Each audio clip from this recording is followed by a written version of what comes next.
Hello friends, आपका हमारे YouTube channel Hindi tech Shweta में स्वागत है। आज हम MSD 7 का क्वेश्चन करने वाले हैं वाक्य विश्लेषण स्तर। जैसे कि आप सभी को बहुत सारे प्रॉब्लम्स होते हैं MSD 7 में, इसलिए हमने ये इनिशिएटिव स्टार्ट किया है, तो आप लोग ध्यानपूर्वक देख सकते हैं। तो हम स्टार्ट करते हैं वाक्य विश्लेषण स्तर। किसी वाक्य के सभी अंगों को अलग अलग कर उसके पारस्परिक संबंध दिखाने की क्रिया को वाक्य विश्लेषण कहते हैं। हिंदी व्याकरण में वाक्य विश्लेषण को वाक्य विग्रह, वाक्य विभाजन और वाक्य पृथक्करण भी कहते हैं। रचना की दृष्टि से वाक्य 3 प्रकार के होते हैं: सरल वाक्य, मिश्रित वाक्य और संयुक्त वाक्य।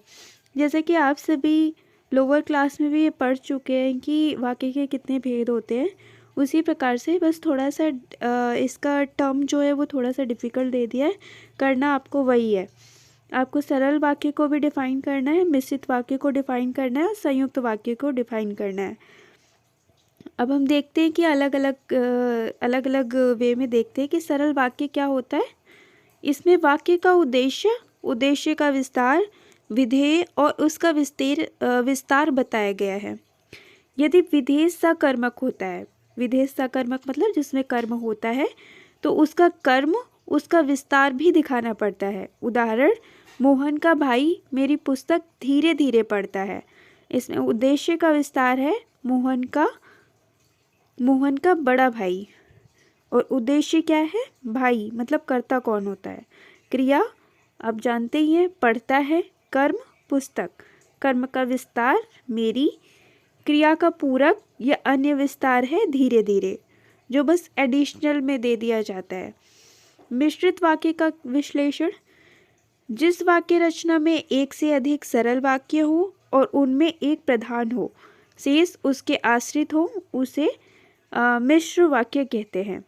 इस प्रकार के वाक्य में एक प्रधान वाक्य रहता है और शेष वाक्यांश जिन्हें आश्रित उपवाक्य कहते हैं, उस प्रकार आश्रित होते हैं।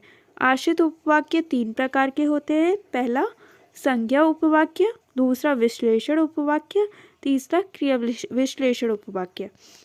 उदाहरण देखेंगे, जो व्यक्ति महान हो चुके हैं उनके जीवन की दिनचर्या और रहन सहन से पता चलता है कि उनका जीवन सादगी से व्यतीत होता था। इस वाक्य में निम्नलिखित उपवाक्य क्लॉज है, उनके जीवन की दिनचर्या तथा रहन सहन में पता चलता है। मुख्य उपवाक्य प्रिंसिपल क्लॉज, जो व्यक्ति महान हो चुके हैं, विश्लेषण उपवाक्य है। मुख्य उपवाक्य में प्रयुक्त उनमें सर्वनाम की विशेषता बतलाता है। उनका जीवन सादगी से व्यतीत होता है, ये संज्ञा उपवाक्य है। मुख्य उपवाक्य में प्रयुक्त पता संज्ञा का समान अधिकरण है। अब हम देखेंगे संयुक्त वाक्य क्या होता है। जिस वाक्य में साधारण अथवा मिश्रित वाक्यों का मेल संयोजक अवयव द्वारा होता है, उसे संयुक्त वाक्य यानी कंपाउंड सेंटेंस कहते हैं। उदाहरण, रात हुई और तारे निकले। इसमें 2 सरल वाक्यों का प्रयोग हुआ है। इन दोनों को संयुक्त करने वाला संयोजक अवयव और है। जैसे कंजक्शन होता है हिंदी में, वैसे जैसे कंजक्शन इंग्लिश में होता है, वैसे ही हिंदी में संयोजक होता है। अब हम आगे देखते हैं। पहला वाक्य रात हुई मुख्य वाक्य है, दूसरा वाक्य उसे संबद्ध है। यदि और को हटा दिया जाए तो दोनों वाक्य अपने में पूर्ण स्वतंत्र हो जाएंगे। दोनों वाक्यों का विग्रह सरल वाक्य विग्रह के अनुसार करना चाहिए। आपको ऐसे ही डिफाइन करना है कि सरल वाक्य क्या होता है, मिश्र वाक्य क्या होता है, संयुक्त वाक्य क्या होता है। यही है वाक्य का विश्लेषण। यदि आपको ये वीडियो अच्छी लगे तो लाइक करें, शेयर करें और सब्सक्राइब करना न भूलें। धन्यवाद।